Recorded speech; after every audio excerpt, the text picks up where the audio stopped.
Que a graça e a paz do Senhor esteja com todos os irmãos e irmãs, amigos, amigas, nesta manhã, que participam conosco, que está pela internet também. Que Deus abençoe a sua vida.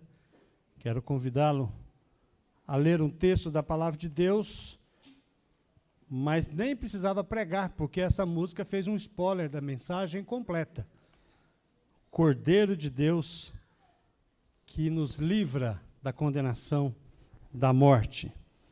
Palavra de Deus registrada no livro de Êxodo. Estamos caminhando no livro de Êxodo, da história do povo de Israel, e chegamos num ponto, talvez, dos 10 sinais, ou como alguns gostam de chamar, das 10 pragas, quase que o ápice desses sinais, dessas pragas, chegando ali na morte dos primogênitos do egípcio. Então, quero convidar você a abrir a sua Bíblia a partir do verso 29 do capítulo 12, nós leremos e vamos iniciar, vamos comentar um pouco sobre todo o capítulo, mas eu gostaria que nós começássemos por aqui. E aconteceu que à meia-noite o Senhor matou todos os primogênitos na terra do Egito, desde o primogênito de Faraó, que se assentava no seu trono, até o primogênito do prisioneiro que estava na cadeia, e todos os animais e todos os primogênitos dos animais. Faraó levantou-se, e de noite ele e todos os seus oficiais e todos os egípcios, e houve grande clamor no Egito, pois não havia casa em que não houvesse um morto, casa ou família que não houvesse um morto. Pai, em nome de Jesus, nós te louvamos nesta manhã, te agradecemos pela tua santa e bendita palavra e pela oportunidade que o Senhor nos concede de estarmos aqui para receber do Senhor o que o Senhor tem para cada um de nós. Usa-nos, Senhor, para que sejamos realmente instrumento nas tuas mãos para edificar a tua igreja. Em nome de Jesus, amém. A ideia central desse texto, embora fala de morte, é a ideia de que Deus é misericordioso e concede ao seu povo uma oportunidade de se salvar, de serem salvos, uma oportunidade em que eles terão um sacrifício pascal que o Senhor provê para que eles pudessem, então, confiar em Deus e serem libertos da morte que estava para acontecer. E nós temos 3 pontos que eu gostaria aqui, nesse texto, neste capítulo, que é muito grande, é muito profundo e muitas coisas a nos ensinar, mas eu gostaria de destacar 3. E a primeira é que Deus alerta sobre o juízo e provê meios para escapar do pecado, ou da morte causada por conta do pecado. E aqui nós iniciamos, quando nós lemos o texto, eu quero aí sim voltar com você, aqui no verso 21, em que a palavra de Deus nos diz: Moisés chamou todos os anciãos de Israel e disse: escolham e peguem cordeiros para as famílias de vocês, e matem esses animais para celebrar a Páscoa. Peguem ramos de ísopo, molhem o sangue que estiver na bacia, e marquem a viga superior das portas e suas ombreiras com o sangue que estiver na bacia. E que nenhum de vocês saia da porta da sua casa até pela manhã, porque o Senhor passará para matar os egípcios. Quando, porém, enxergar o sangue na viga superior da porta, em ambas as obreiras, o Senhor passará por cima da porta e não permitirá que o destruidor entre na casa de vocês para matá-los. Percebe que aqui o Senhor quer fazer uma distinção entre o povo de Israel e o povo do Egito. E ele vai fazer essa distinção exatamente quando essas pessoas resolvem, então, o povo de Israel obedecer a Deus e marcar na ombreira, no pilar da entrada da sua casa, nos portais, o sangue daquele cordeiro, que deveria de ser um cordeiro sem manchas, um cordeiro perfeito, sem nenhum defeito, para que ele pudesse, então, sacrificar aquele cordeiro, comer, assar aquela carne, não poderia ser cozida, a carne deveria de ser assada. Se um cordeiro fosse grande demais para uma família, ele deveria convidar uma outra família para que pudesse compartilhar, e nada poderia ser desperdiçado. Se sobrasse alguma coisa, deveria queimar tudo para que não houvesse nenhum desperdício. E Deus, então, diz que, olha, que quando o destruidor, algumas versões, talvez a NTLH, a nova tradução da linguagem de hoje, vai chamar sobre o anjo da morte. É fraca essa ideia de anjo da morte, porque no hebraico, a palavra que se diz aqui no hebraico não é o anjo destruidor e não é destruidor. A palavra hebraica é machite e denota destruição, que diz a uma ação e não a uma pessoa. Não é um anjo com uma espada que vai passar e matar. Na verdade, quem causa a morte é o próprio Senhor. Se você ver os versos 12 e o verso 29 do capítulo, você verá que é o próprio Senhor quem mata os primogênitos. Então, nós olhamos o texto, observamos o texto, e vemos que Deus está fazendo uma distinção entre aqueles que escolheram servir a Deus e aqueles que escolheram se rebelar contra Deus, não ouvir a voz de Deus, e este castigo sobrecai sobre o povo do Egito, povo este que não somente o faraó não quis obedecer a Deus, mas também o povo do Egito também que apoiou o faraó. E não libertar o povo e não deixar que o povo fosse até o deserto para sacrificar ao Senhor. E aqui nós olhamos que Deus, então, providencia um meio. Que meio é este? É a importância da Páscoa para mostrar aos israelitas que eles dependiam totalmente de Deus. Eles só sairiam do Egito porque Deus estava agindo. Não há nenhuma ação nos capítulos de 7 até o capítulo 11, onde Deus começa a mostrar os seus sinais. O povo de Israel é quase esquecido. É voltado para o povo do Egito, todos os sinais, todas as pragas, mas aqui Deus volta a sua visão para o povo de Israel. Então, o que Deus está fazendo aqui é chamando o povo para uma vida de santificação. A ideia é separar o povo de Israel, tirar de um contexto de idolatria, de um contexto onde não há moral, não há princípios, onde o Deus é o próprio faraó, e trazer esse povo separado para adorar somente a Deus, preparar esta nação como nação de Deus, para que no futuro esta nação pudesse ser, então, bênção para todas as nações da terra um dia, cumprindo a promessa que Deus tinha feito a Abraão, que através da sua vida todas as nações seriam abençoadas. E aqui Deus, de forma generosa, mostra ao povo de Israel como eles devem agir para que as suas vidas fossem salvas, para que eles pudessem ter compromisso com Deus, e mostrando que Deus está exatamente fazendo isso, separando o povo de Israel para servi-lo, para adorá-lo e para mostrar a este mundo quem é o nosso Deus. E ele usa o povo de Israel e tem a proposta de que esse povo seja abençoado. A segunda lição que nós aprendemos aqui, que é muito importante, é sobre a soberana vontade de Deus. E o texto que eu gostaria de ler com você é o verso 29, que diz: aconteceu que à meia-noite o Senhor matou todos os primogênitos na terra do Egito, desde o primogênito do faraó, que se assentava no trono, até o primogênito do prisioneiro que estava na cadeia, e todos os primogênitos dos animais. Quando eu ainda lembro, 6 ou 7 anos, vagamente eu lembro, e eu estava com a garganta inflamada, engolia, doía muito a garganta, febre, e meu pai conversou com a minha mãe, meu pai me pegou pela mão, me levou até hoje a gente leva no pronto-socorro, né?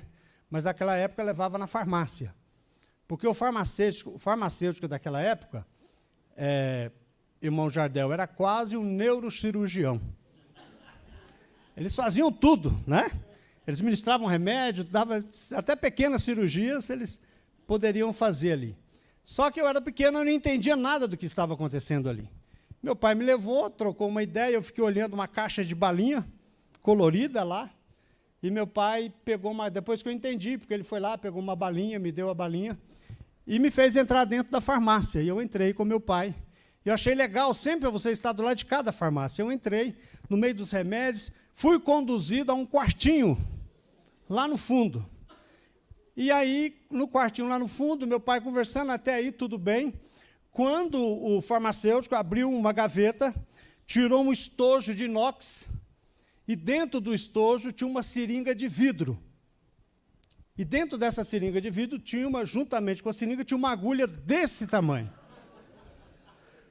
Eu era muito pequeno, a agulha era maior do que eu.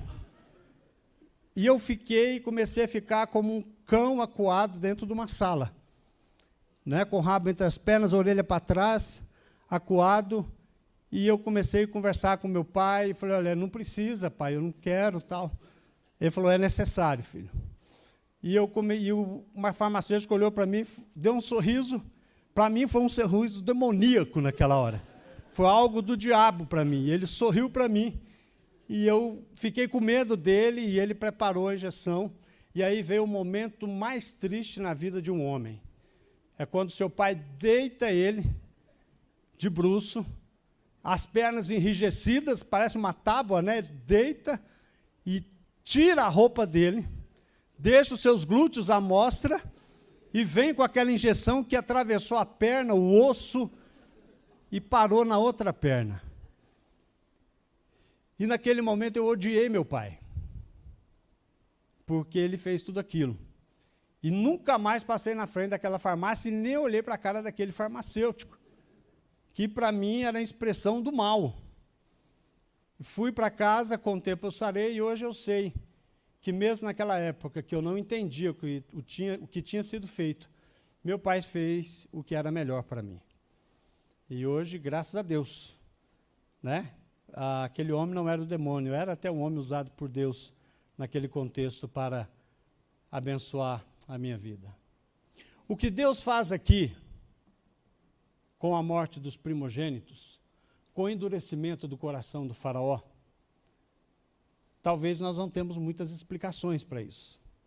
Talvez nós não entendemos isso. E às vezes nós até julgamos a Deus. E é interessante isso, porque quando você abre lá o texto, lá de Romanos capítulo 9, é exatamente isso que Paulo está dizendo, e dentro deste contexto do povo do Egito e da libertação, quando Paulo diz no verso 14, que diremos então? Deus é injusto porque agiu dessa forma? De modo nenhum, pois ele diz a Moisés, terei misericórdia de quem eu tiver misericórdia, e terei compaixão de quem eu tiver ter compaixão. Aqui é algo interessante, que existe algumas explicações que alguns teólogos colocam, por exemplo, sobre esta questão, podemos observar que a responsabilidade pela morte dos primogênitos não é de Deus, é do próprio faraó. Foi ele quem não quis em nenhum momento, e até enganou, mentiu, dizendo que se as pragas fossem aliviadas, ele libertaria o povo para que pudesse, e depois que aliviava, ele voltava a endurecer o seu coração.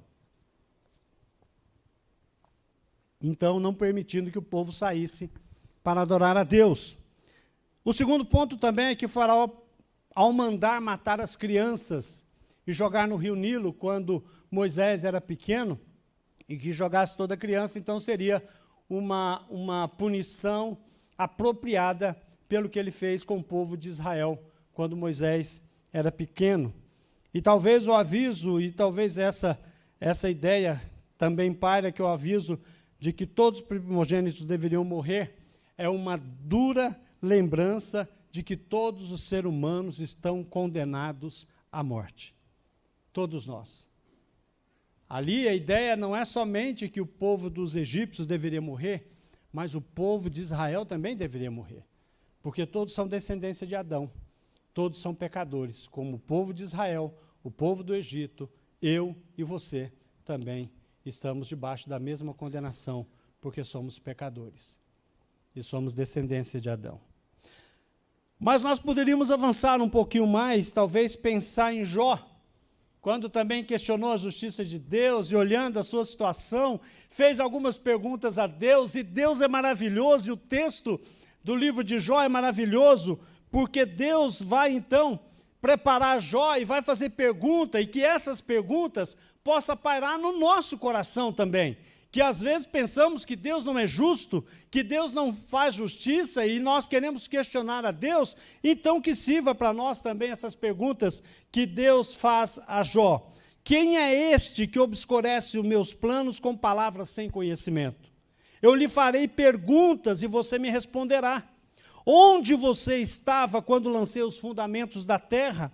Quem determinou as medidas da terra em que você está, se é que você sabe?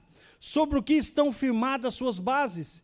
Quem encerrou o mar com portões e disse, até aqui você pode chegar, mas deste ponto não passará, aqui se quebrará o orgulho das suas ondas. Alguma vez na vida você deu ordens à madrugada e mostrou ao amanhecer o seu lugar? Será que a você foram reveladas as portas da morte? Quem abriu os canais para os aguaceiros e para os relâmpagos e trovões? Quem gera a gota de orvalho?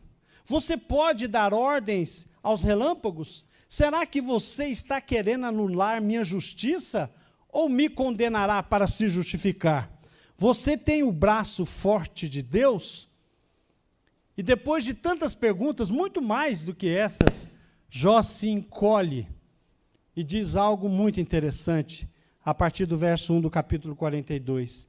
Então Jó respondeu ao Senhor e disse, bem sei que tudo podes, e nenhum dos teus planos pode ser frustrado. Tu perguntaste, quem é este a quem o conhecimento encobre os seus planos? Na verdade eu falei o que não entendia, coisas que são maravilhosas demais para mim, coisas que eu não conhecia.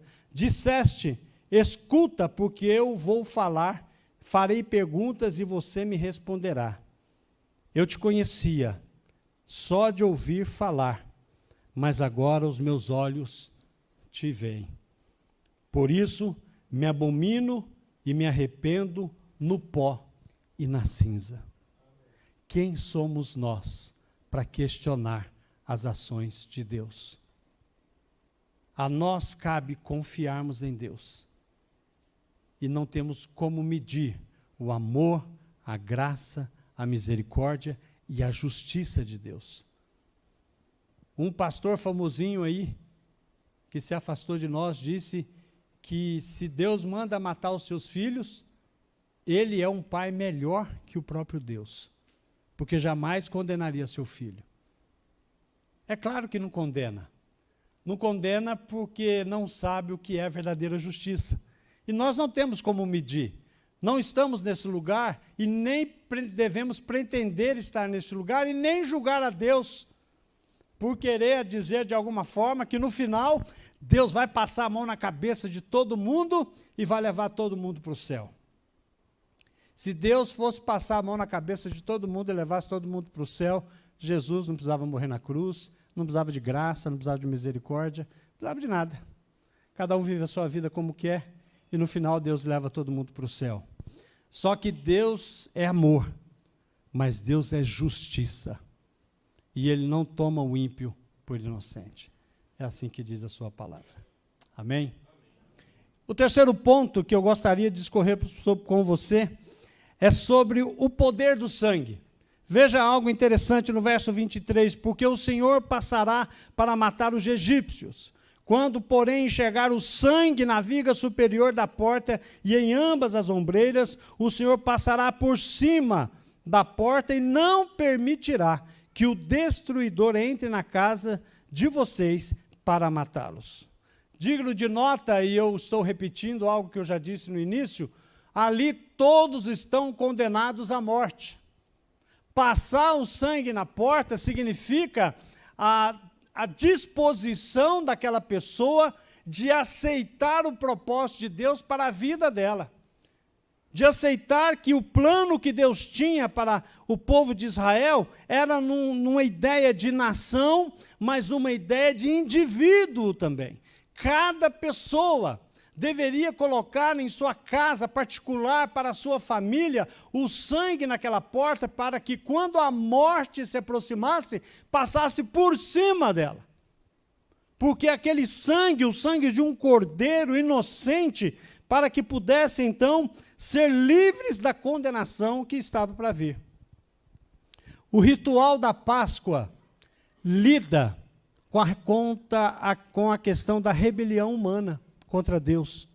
O ritual da Páscoa aponta para um cordeiro sem defeito, e esse cordeiro sem defeito morre para que outros pudessem ser salvos por conta do seu sacrifício. O que nós estamos vendo aqui, o que nós enxergamos aqui, e que nós estamos olhando, é que o povo de Israel decide, então, obedecer a Deus, e quando eles saem, todo o povo sai, naquela noite em que a morte dos primogênitos do Egito acontece, e Deus, então, conduz aquele povo saindo para adorá-lo. É interessante que o verso 38 diz que quando sai o povo de Israel, sai um misto de gente com ele. Muita gente que não era nem israelitas, que não tinha a ideia dessa aliança, que não entendia o que era, mas aquele pessoal olhava, esse Deus do povo de Israel é muito mais poderoso que os deuses do Egito. Ele colocou debaixo dos seus pés todo o poder do Egito para salvar e libertar este povo. Eu não sei quem é esse Deus, mas eu vou seguir esse povo aí. E daquele jeito que aconteceu também na época de Jesus. Muita gente serviu a Jesus, seguiu a Jesus, porque viram os sinais, porque viram os milagres, porque eram curados, tinham pão para se alimentar, ganhavam peixe para se alimentar. E muita gente hoje segue o povo de Deus, não porque serve a Deus, é porque vê que o povo de Deus continua sendo abençoado, então esse pessoal continua servindo a igreja. E muitas vezes não a Deus. Porque quando é requerido dessas pessoas que tenham realmente um compromisso com Jesus, que tenham realmente um compromisso de servir a Deus, não apenas no ambiente da igreja, não apenas vir aqui dar o dízimo, não apenas vir trabalhar na igreja, não apenas trazer os seus filhos, mas que decide realmente, e quando é convocado a ter uma vida de compromisso com Jesus, sabe o que as pessoas dizem? Essa palavra é dura demais. Quem pode suportar? E aquele pessoal rapa o pé. Porque querem as bênçãos, mas não querem ter compromisso com Deus. Querem ser abençoados, querem seus casamentos abençoados, querem ter uma vida financeira abençoada, querem receber prosperidade. São capazes de dar tudo que têm, vender as suas casas, vender os seus carros, doar tudo para a igreja, mas não é capaz de ter em seu coração o sangue do Cordeiro. E não tem compromisso com o Senhor. E aqui nós precisamos olhar para nós e compreender se nós realmente fazemos parte deste povo. Se nós realmente somos as pessoas que estão comprometidas, que não seguimos apenas uma ideia, que não seguimos apenas um grupo, que não seguimos apenas porque aqui é o melhor lugar para criar os meus filhos. Aqui é bom, aqui é o melhor lugar para que a minha esposa venha, aqui é o melhor lugar onde eu recebo uma mensagem que afaga o meu coração, que me traz paz, me traz alegria, aqui é o lugar especial. Mas, na verdade, é muito mais do que isso. Tem que ser além dessas paredes, tem que ser amanhã, segunda-feira, quando eu decido dizer não ao pecado, que eu decido dizer não à mentira, que eu decido dizer não à pornografia, que eu decido dizer não aos vícios, e decido dizer não ao que o mundo me oferece. É aí que faz a diferenciação daquele que é filho de Deus e daquele que não conhece a Deus. Porque não basta conhecer a Deus. é necessário ser conhecido por Ele. Não basta seguir o povo de Deus, se você não tem um compromisso na sua vida e no seu coração com o Senhor desse povo. O sangue passado na porta impede a condenação da morte. Jason Meyer, no seu livro Teologia Bíblica para a Pregação, diz: o encontro com a mensagem de Deus pode ser positiva ou negativa, dependendo de como a pessoa se posiciona diante da palavra de Deus. Paulo vai escrever, em 2 Coríntios capítulo 2, verso 15 e 16, porque nós somos para com Deus o bom perfume de Cristo, tanto entre os que estão sendo salvos, como entre os que estão se perdendo. Para estes que estão se perdendo, é cheiro de morte para a morte. O que Paulo está dizendo é o seguinte: quando a mensagem chega até a pessoa, ela pode cheirar o perfume da vida, mas como pode cheirar o fedor da morte? Depende da resposta que nós damos a essa palavra de Deus que vem até nós. Por isso que nós também celebramos a Páscoa e nos alegramos. E quando essa mensagem do Evangelho chega até você, chega até mim, nós precisamos receber em nosso coração. Devemos abrir o nosso coração e dizer: eu recebo essa palavra, eu aceito esse sacrifício, eu quero que esse cordeiro e o sangue deste cordeiro esteja na minha vida, no meu coração, e que meu nome seja escrito no livro da vida, que não é escrito com caneta Bic e com nenhuma outra, mas é escrito com o sangue do cordeiro. Mas eu preciso tomar a decisão. Eu já contei aqui, eu gosto de contar, como o pastor Neto diz, o público sempre é novo. Mas um grupo de homens foram conhecidos, cientistas, foram ver um pastor pregar. E quando o pastor acabou de pregar, Walter, aquele grupo de homens chegou no pastor no final do culto, foi até a porta, e o pastor estava lá para cumprimentar, e eles disseram para o pastor: pastor, eu quero dizer ao senhor que nós não cremos em nada disso que o senhor falou, que o senhor pregou. Nada. E o pastor falou: que pena, pois a Bíblia fala de você. Aí eles ficaram curiosos: a Bíblia fala de mim? Fala. O que a Bíblia fala? Chama você de tolo. Salmo 53. Diz o tolo em seu coração: não há Deus. Deus não existe.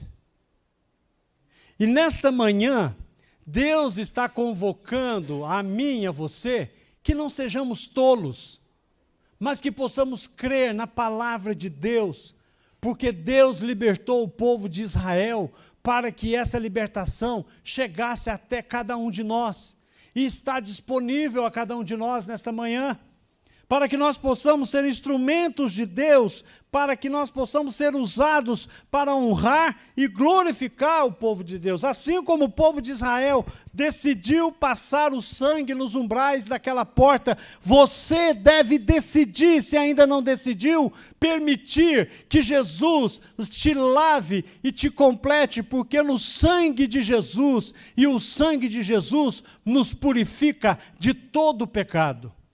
A condenação da morte que estava para o povo de Israel está para todos os povos desta terra.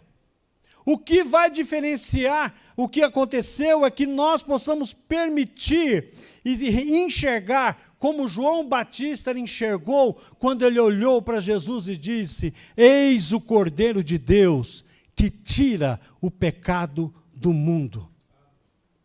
E quando você recebe Jesus como Salvador da sua vida, quando você recebe Jesus, você tem os seus pecados perdoados, você é purificado, você se torna uma nova criatura. Deus chama você, como chamou aquele povo de Israel, a uma vida de santificação, significa separado deste mundo, para que seja preparado para honrar a Deus e testemunhar deste amor às pessoas que estão neste mundo. Porque é através da sua vida santificada que as pessoas podem ver Deus, que as pessoas podem ver Jesus e as pessoas podem conhecer o plano de salvação que está oferecido a elas. Que nós possamos pensar nisso, Que nós possamos pensar exatamente que você e eu precisamos ter a convicção de que somos salvos e lavados pelo sangue de Jesus.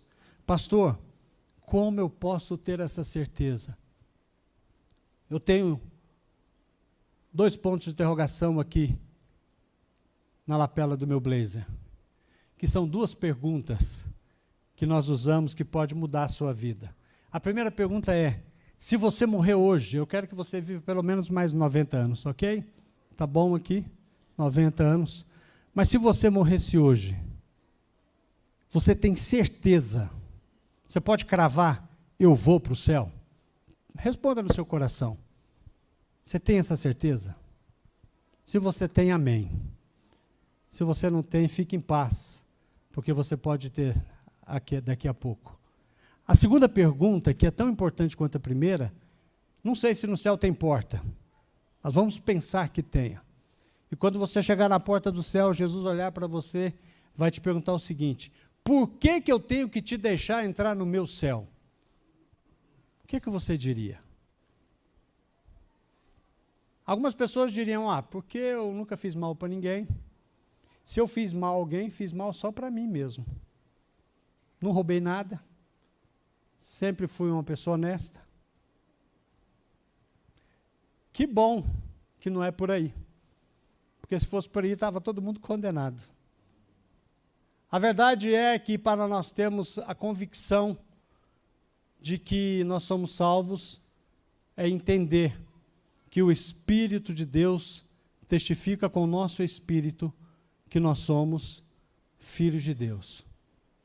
Em segundo lugar, para você ter a certeza, é você compreender que você é condenado, você é imerecedor, ninguém merece.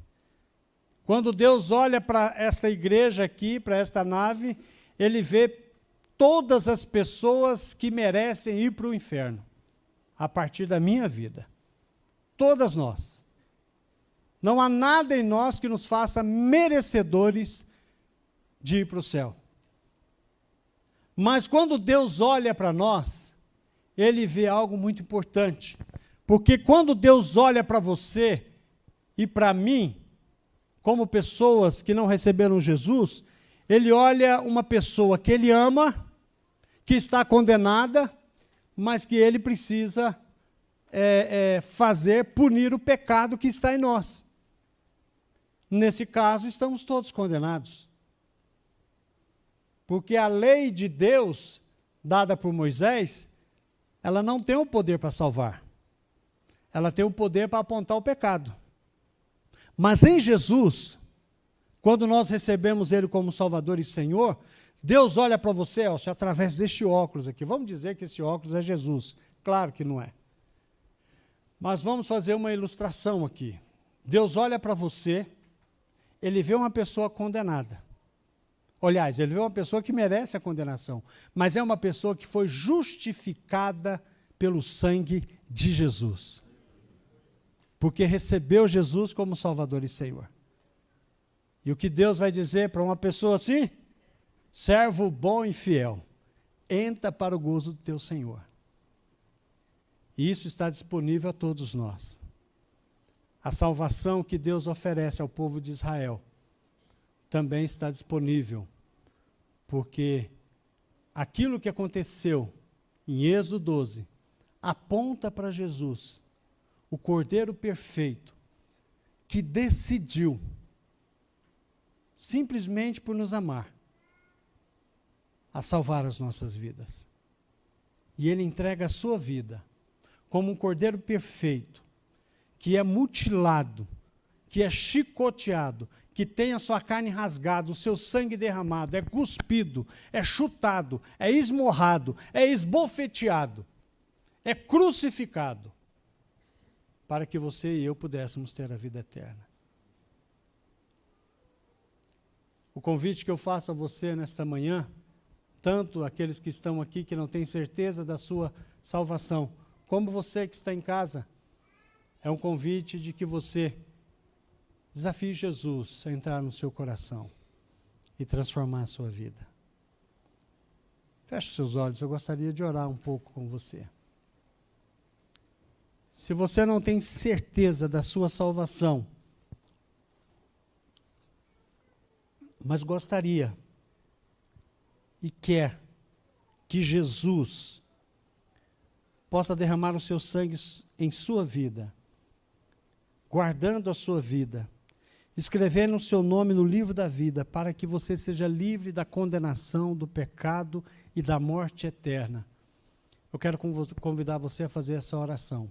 Feche seus olhos, cabeça baixa, ore em seu coração. Senhor, eu reconheço que sou pecador e que mereço a morte.